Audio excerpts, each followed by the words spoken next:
The crypto asset market is volatile and risky, but also potentially lucrative if you have the proper strategies in place. That's what this section is all about. By the end of this section, you'll be able to develop a strategic trading process, overcome biases, explain why HODL, holding on for dear life, is just not a strategy. You'll also be able to identify trends using price and time, summarize why the trend is your friend, and how to draw a trend line.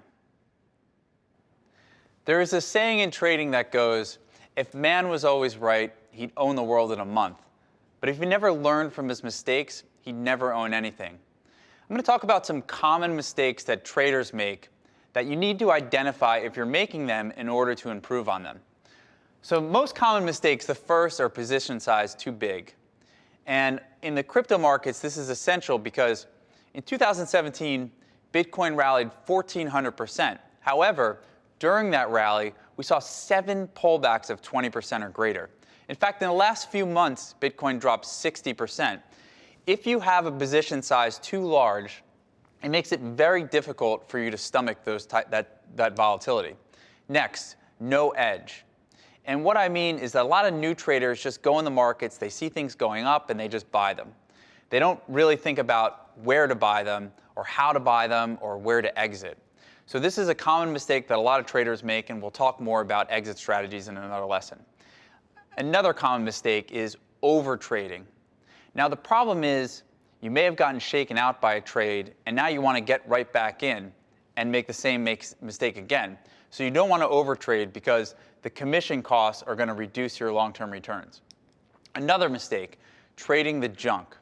And I'll show a few charts in a second, but by junk, what I mean is an asset that moves up exponentially over a short period of time, and you might be holding on to something that really just has speculative value. We've seen in the crypto markets in the last year, there's just been a wall of money moving into an asset class that has a very limited supply and a limited amount of assets to invest in. So we've seen these exponential moves.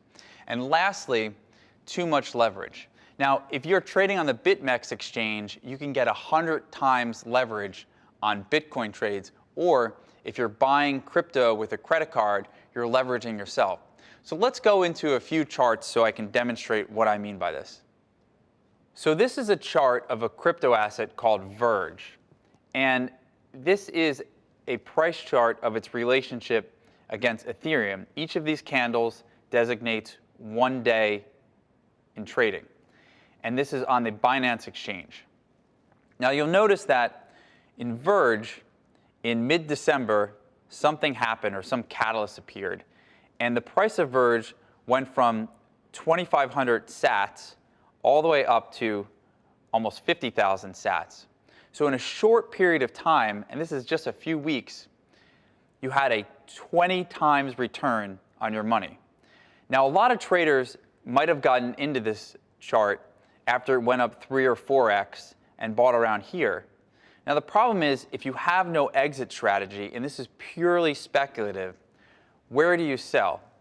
So when you start trading assets like this that are extremely volatile and they start moving down, there's a tendency to kind of hold on to them for too long. And we'll talk more about exit strategies in the future, but what I want you to notice is that when you see something that's moving up as rapidly as Verge, it's not the time to buy, it's really the time to sell.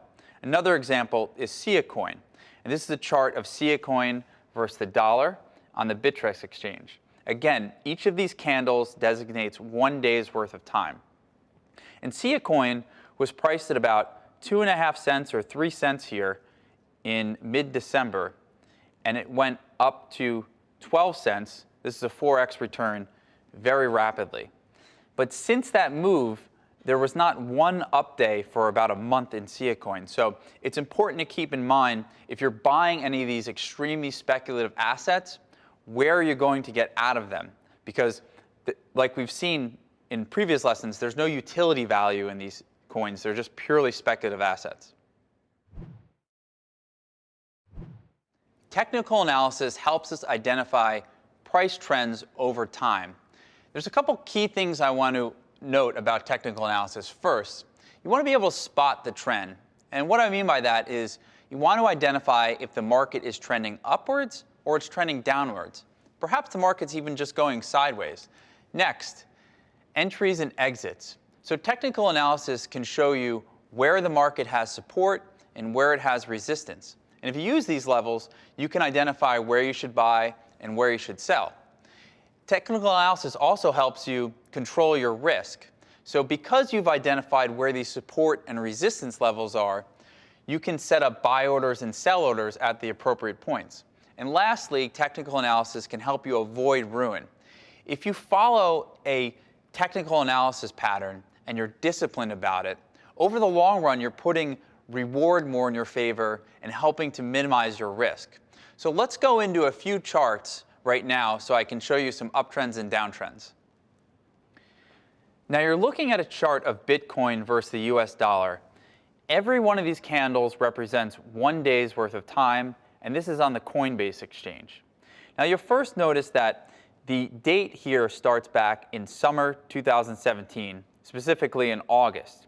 And you'll note that the price of Bitcoin was trending higher throughout most of 2017.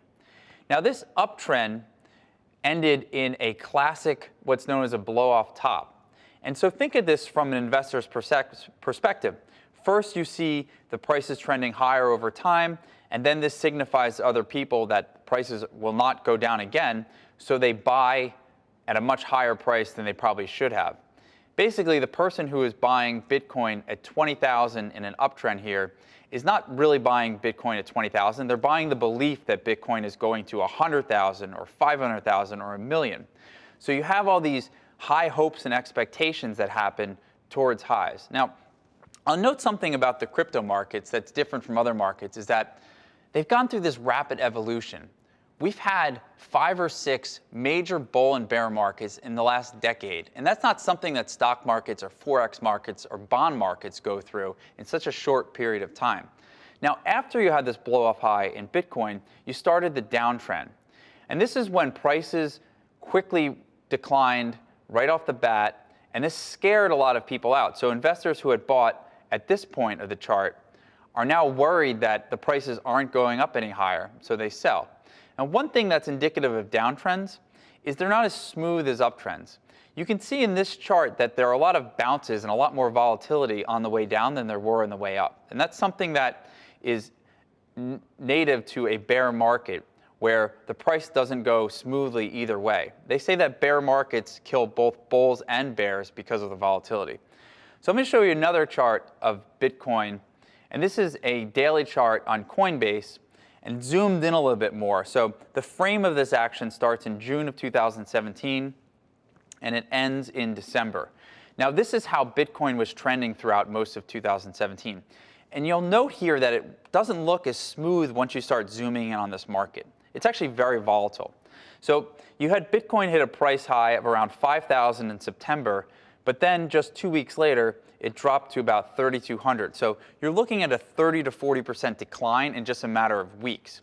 Now, people who say that they bought Bitcoin in 2017 and made 1,300% gains, you have to keep in mind that it wasn't easy. There was a lot of volatility. So if you didn't buy this market at the right points, you could have lost a lot of money.